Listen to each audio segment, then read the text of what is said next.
এয়া যোৱাটো ৰবিবাৰৰ কথা। সেইদিনা ৰাতিপুৱাই সোনকালে উঠি গা পা ধুয়ে খুৰীমাহঁতৰ পাকঘৰত সোমালো। মই বনালো পোলাও, দালি আৰু মাছ, আৰু এইফালে খুৰায়ে বনাই আছে মাংস। আৰু সেই গন্ধ পাই আহি গল নহয় এখেত। এইবোৰৰ লগত আকৌ ৰুটি বনাব লগাও হ'ল। তাৰ বাবে মাছখিনি ভাজিব মাকে মাতিলো। আৰু গোটেইখিনি খোৱা বস্তু বনাই মেলি এয়া টোপলা বান্ধি ময়ো ৰেডি হলো।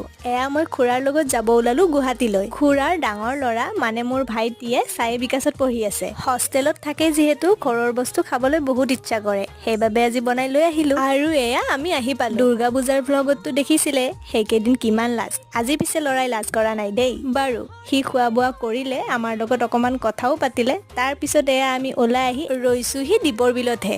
আৰু তাত খুৰায়ে মোক জোৰ কৰি খোৱালে ফুচকা, তাৰ পিছত এয়া ম'ম'। তাত অকমান সময় থাকি এয়া বেলি বাইদেউৰ লগত আমিও ঘৰমুৱা হলো। আৰু ঘৰ আহিয়ে দেখো মাহঁতে খুন্দি আছে সান্ধ। এইটো বস্তুৰ পিছে মই লোভ সামৰিব নোৱাৰো দেই।